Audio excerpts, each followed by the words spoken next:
O perfil lá Space Liberdade, né, soltou a seguinte matéria, né, uma foto. Urgente, deputado Kim Kataguiri protocola PL que altera o ECA para proibir o acesso de crianças de até 14 anos às redes sociais, né. Aí só pra vocês verem os comentários, você clica ali, né, os comentários disso. Cara, são atrocidades, né, tirando, obviamente, as pessoas nossas que comentaram ali, é um monte de bolsonarista imbecil falando que o projeto é uma merda, que o Kim quer tocar a censura, assim, um monte de cocô. E os caras simplesmente nem leram o projeto, nem tem ideia do que se trata. E se viesse esse projeto do Nicolas, eles achariam incrível. Ah, o Nicolas tá cuidando da família brasileira, o Nicolas tá protegendo nossas crianças da ameaça. Mas como vem do Kim, eles nem discutem. E como eles nunca estão dispostos a discutirem ideias, porque eu volto a falar, pessoas burras gostam de falar sobre outras pessoas, eles vão falar das pessoas. E isso é muito triste. Eu escrevi esse textão e eu queria começar, dentro da lógica desse textão, essa live, tá? Em que eu falo o seguinte, ó. É muito difícil dialogar com a direita bolsonarista por uma série de razões. A principal é que, para além das discordâncias básicas, eles não têm capacidade nem vontade de aprender / estudar sobre nenhum assunto.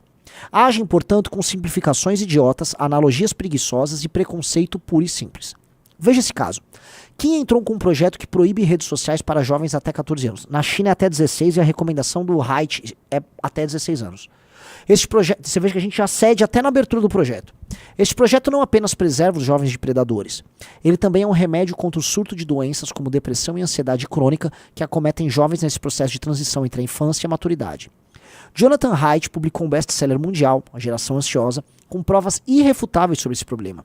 É possível correlacionar, inclusive, a radicalização das mulheres jovens à esquerda com o aumento do neuroticismo e o embolhamento nas redes sociais. Esses sujeitos, entretanto, não querem levar nada disso em consideração. Eles cagam para temas nacionais, propostas de ajuste orçamentário, agenda contra o crime organizado ou qualquer coisa que melhore o país. Seu foco é xingar esquerdistas, lutar contra o Xandão e, quando der, lançar candidatura em algum lugar. Essa preguiça intelectual é marca desse bloco, dos influenciadores aos influenciados, dos políticos aos eleitores.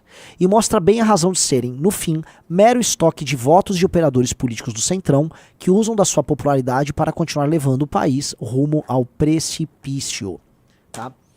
Este textão que eu botei aí, tá? Nem é um textão, é um textinho, mas enfim. Mostra esse incômodo que a gente tem, porque cada vez, para nós, vai ficando mais claro que não tem, assim, tirando algumas pessoas pessoas de boa vontade que ainda gostam do Bolsonaro, não tem como comparar porque a gente não consegue discutir nenhum assunto.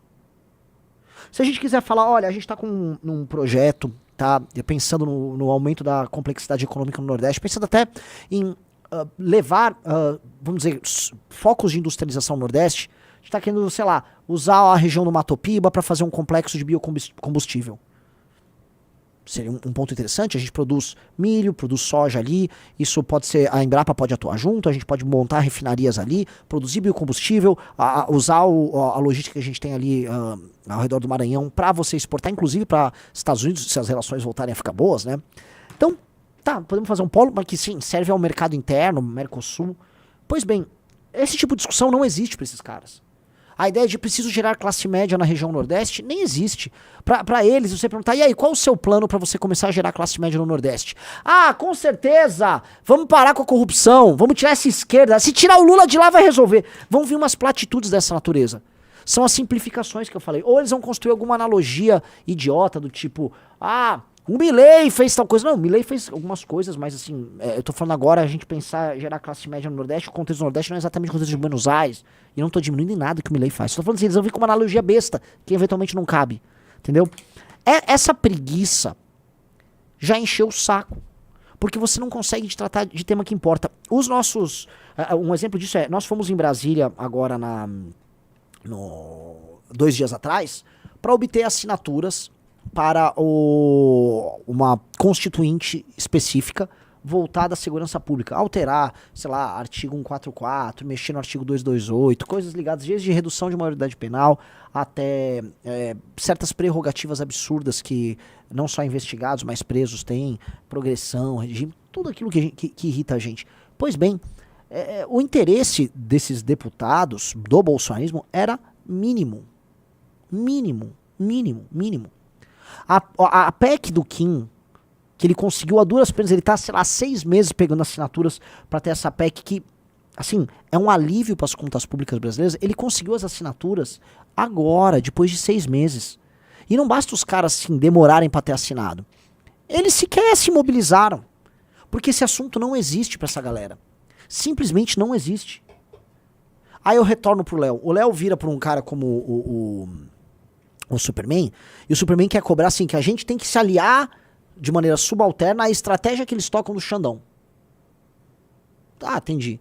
Nós temos que ser aliados subalternos da sua estratégia do Xandão. Enquanto eles não fazem nenhum trabalho em nenhuma outra matéria de interesse nacional. Primeiro, a luta contra o Xandão, hoje é uma luta também nacional, em muitos termos. Mas ela começou como uma guerra personalista em cima do Bolsonaro contra o Xandão.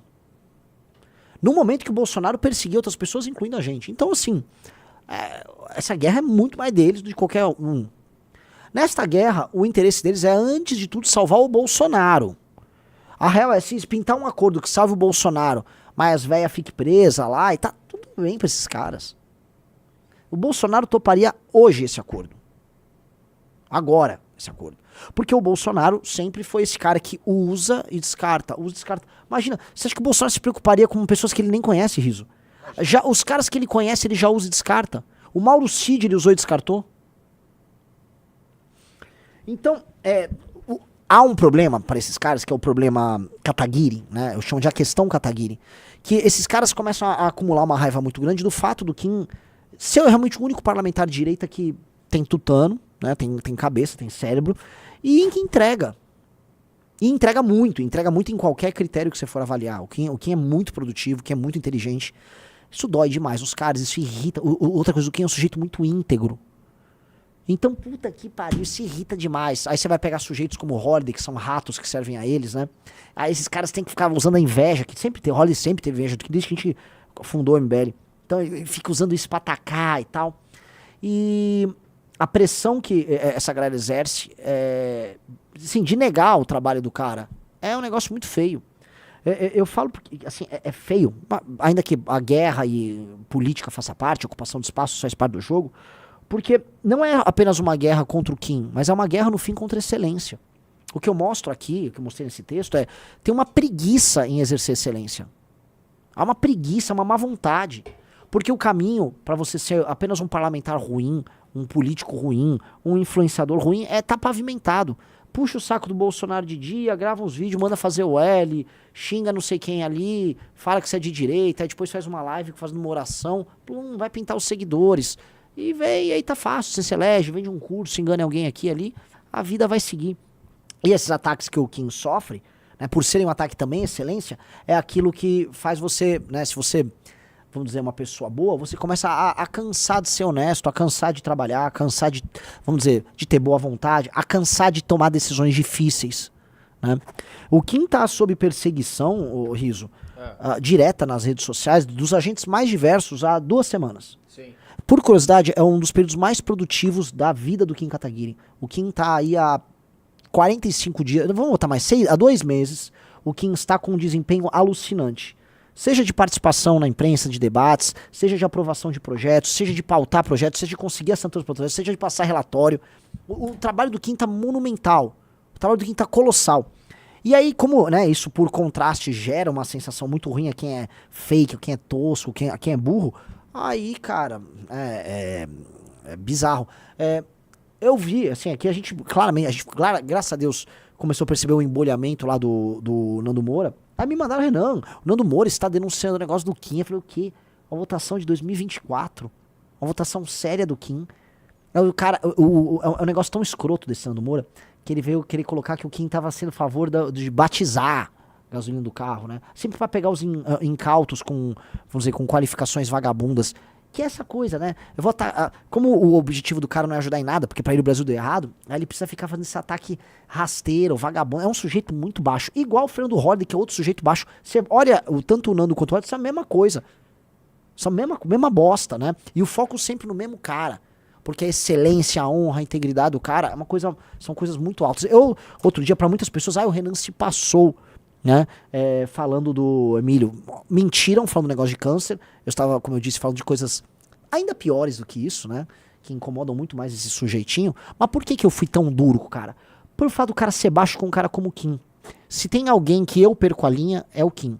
Se alguém for fazer mal ao Kim, eu farei besteiras para defender o Kim. Tá? A coisa que uma pessoa íntegra deve fazer quando vê alguém honrado e capaz como o Kim é cruzar qualquer linha para defender o Kim. Não só porque o Kim é meu amigo, o Kim fundou o MBL, o Kim é uma liderança nossa, mas porque o Kim é um dos maiores seres humanos que eu já conheci. Então todo mundo que ataca o Kim de maneira baixa, não apenas dá ali publicamente seu atestado de vagabundo, né? E eu não conheço uma pessoa que de boa vontade ataque o Kim, é coisa de vagabundo atacar o Kim. Como no fim do dia, mostra que, porra, fazer a coisa certa no Brasil é a coisa sempre mais difícil. É foda. Foda. Difícil, tá?